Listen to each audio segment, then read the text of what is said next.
የዛሬው በዓል ታላቅ በዓል ነው። የክብር ባለቤት የጌታችን የመድኃኒታችን የሕይወታችን የንጉሳችን የፀሐያችን የብርሃናችን የእረኛችን የኢየሱስ ክርስቶስን በዓለ ጥምቀት እያከበርን እንገኛለን። በአራቱ ወንጌላት ላይ ታሪኩ ተጽፏል። እጥር ለምጥን ያለ ትምህርት አስተምራለሁ። ነገር ግን በውስጡ ብዙ ምስጢር ያለበት በመሆኑ እግዚአብሔር አምላካችን አስተዋይ ልቡናን እንዲሰጠን ቅዱስ ፈቃዱ ይሆንልን። የማቴዎስ ወንጌል ምዕራፍ 3 ቁጥር 17 ላይ እንዳይነበብነው ወይም ከቁጥር 13 ጀምሮ እንደምናየው አሜሃ መጻ እግዚ ኢየሱስ እምገሊላ ውስተ ዮርዳኖስ ከመይጠመቅም ዮሐንስ። ያን ጊዜ ጌታችን መድኃኒታችን ኢየሱስ ክርስቶስ በዮሐንስ እጅ ለመጠመቅ ከገሊላ ወደ ዮርዳኖስ መጣ ይላል። ጌታ በተወለደ በ30 ዘመኑ ጥምቀቱን አድርጎታል። ለምን ዝቅ ብሎ በ20 ከፍ ብሎ በ40 አላደረገውም? ለምን በ30 ዘመኑ ተጠመቀ ቢባል 4 ታላላቅ ምስጢራት አሉት። ይኸውም አዳም አባታችን የ30 ዓመት ጎልማሳ ሆኖ ኤልዳ በምትባል ቦታ ተፈጠረ።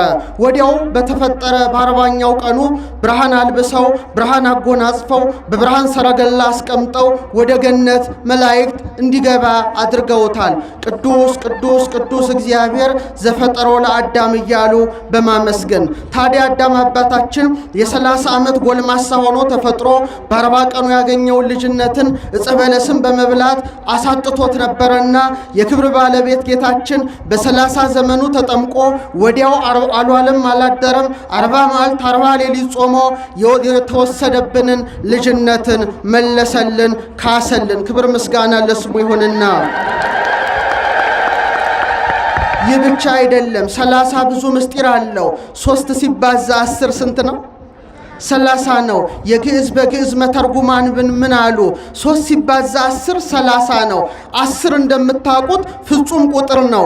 3 ደግሞ የአብ የወልድ የመንፈስ ቅዱስ ምሳሌ ነው። ፍጹም ምስጢረ ሥላሴ እንደሚገለጥ የአብ የወልድ የመንፈስ ቅዱስ ምስጢር እንደሚገለጥ ለማጠየቅ በስንት ዘመኑ ተጠመቀ?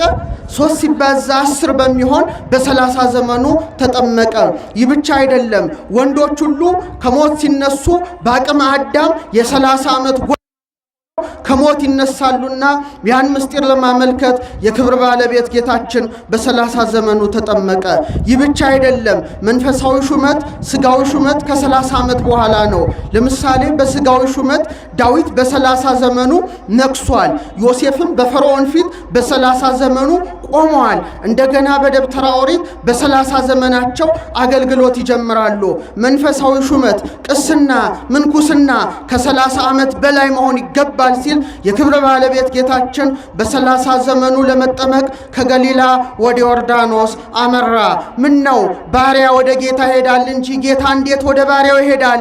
ባሪያ በጌታው ይጠመቃል እንጂ እንዴት ጌታ በባሪያው እጅ ይጠመቃል ቢሉ ጌታ የመጣው ለምንድን ነው? ከመይማረነ ትሕትናን ለማስተማር ነው። በበረት መወለዱ ኢያሱ ገለጠው። ታቦት አነሳና አየነው። ኢያሱ ደብረ ብርሃን ቆሞ ልክ እንደ ኪሩቤል 3ቱን ተሸክሞ ሥላሴን ቢሸከም ለአራቱ ኪሩቤል ሆነ ተባለላቸው።